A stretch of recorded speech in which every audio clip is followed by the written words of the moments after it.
Hi, I'm Jordan, and this is my golf swing analysis. My thanks to Andy and Piers from Meandmygolf TV, helping you take charge of your game. Fire!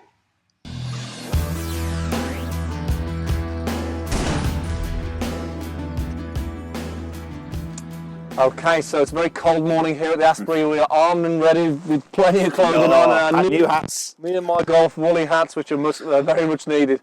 So today's our swing analysis of, congratulations, Jordan Cox, actually, from Antwerp in Belgium. Brilliant. Jordan's a 17 handicap, struggled with the spout of the Shanks Piers. Ooh. And his bad shot is a slice. So we're going to help you really today, Jordan, to understand exactly what is causing the shank. Now, that's something that you've really struggled with understanding it, but also getting rid of it. That's what we want to do today. So we've got a great drill for you. Horrible. Yeah, not a nice problem to have. So hopefully, if any of you guys out there are shanking it, this could be one of the reasons you do it as well. So it's a great way to check this. So let's take a look at Jordan's golf swing. And what we'll notice is we just go through the backswing first. We're going to pause him at the top. We'll notice that the club face is very much pointing to the sky. So this would be a closed club face. Yeah, very closed, yeah. Now, closed club face normally would go left. Okay, but Jordan isn't struggling with that. He's hitting the slice. So we're not actually going to change the backswing. Even though it's not textbook where we'd like it, we're only going to change something if it needs to be changed based around the ball flight. Yeah. So the problem lies within Jordan's downswing, and Jordan gets a little bit over the top. The club shaft on the way down gets a little bit in front of the swing plane. And this is very common when we see that shank. The hosel is moving very much towards, away from the body.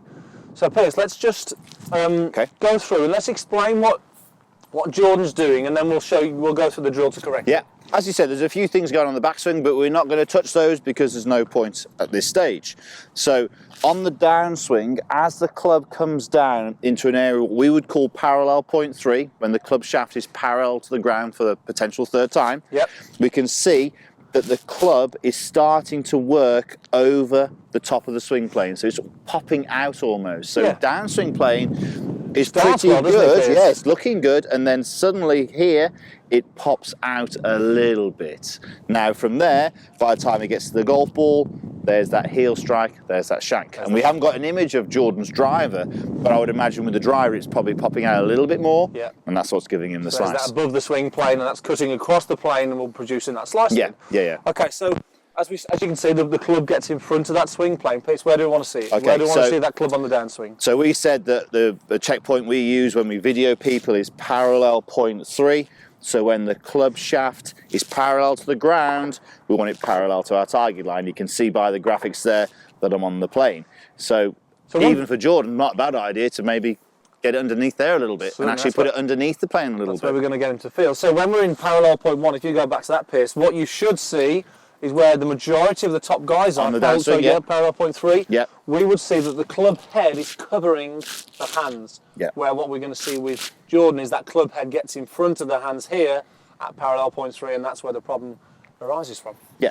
So, drill, Piers. We need a drill to help correct this. Okay. We've got something set up on the ground here. We've placed 2 tees to the side of the ball. Can you explain how this is going to help? Yeah, so there can be tees if you're on grass, a head cover maybe if you're on a driving range, but you'll notice we've got them. We've got the target line here, and we've got the tee pegs to the right of that target line. Okay, so these are going to help condition a plane which is more inside out or under the plane, but also if that club pops out and we want to hit the ball out the heel, you'll actually hit the tee pegs with the toe. So if I just demonstrate that, Andy. So on the way down, if that club pops out and goes over the top of the plane, we'll either hit the tees because we're going over the top, or even if we're going to hit the ball out the heel. So Jordan needs to get that club, if anything, a little bit more under the plane so you can then swing out. And if you get some toe end strikes, wow, that'll feel like heaven to you, Jordan, if you can get the ball out the toe when it's coming out the heel. If you can find the toe, you're going to be still really happy. Absolutely. Because a toe shot is definitely better than a heel shot. Yeah. So the feeling at the parallel point 3 is that club head should be feeling like it's more behind the hands. More behind, absolutely. So just the go club through that will be there. more behind. So from here, top of the backswing down, club head is more behind the hands. So whether it's a mirror or a video camera, Something we can see really the hands. easy to see, isn't it? You can see Yeah. that club head's behind the hands as opposed to getting in front. Yeah, And this so- drill, again, it's a great feedback tool. We're all for feedback on the range to know if you're going to do it wrong. If you do this wrong, Jordan, you're definitely going to understand, Yeah. and you're going to feel that your club is coming forward. You're going to get through some T-pegs and head covers. Definitely, yeah. Okay, Piers, so we've set these up pretty close, so there's no cheating here. Oh. So we want you to do a swing, maybe even Okay. feeling what Jordan should feel. Yeah, for sure. And let's see if we can strike it without hitting those tees. Okay, so yeah, from here, club feeling a little bit more underneath the plane, as you said, club behind the hands. Okay. All right, let's give it a go. Let's see if this right hand can feel anything. It's a bit warm-up cold, here, Andy. straight off on a cold morning. All right, let's give it a go. Oh, a bit out the bottom, but fine. Fine, so again, Bottom of the middle. bottom of the club, Bottom of the middle. which is fine, but the most important thing, it was in the middle Yeah. of the club. So from heel to toe point, it was centre of the golf club there. And again, that really, even that piece, forces you even more, Yeah, just because those tees are in the way. It's a great thing to just make you work a little bit harder when you're for practicing. sure. I can tell you for a fact that I definitely felt under the plane there, because I'm normally under the plane and don't feel it. Yeah. On that shot, I felt I was under the plane, so yeah. I will. Perfect.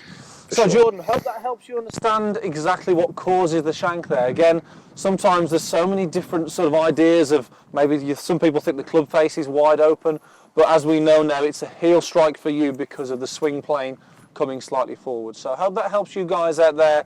If you have trouble with the shanking, make sure you give it a go on the range with the head cover or the tees. It will definitely help you get that ball centered in the face. Okay, post your comments down below, guys, there.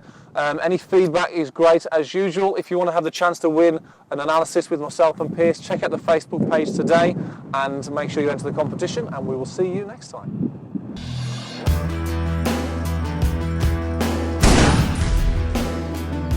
Lower body, that's underneath that shaft now. I don't want moving, so it's not a golf swing. It is just, can you rotate one part of your body and keep the other part stable? This looks very simple. Okay, now it looks very simple.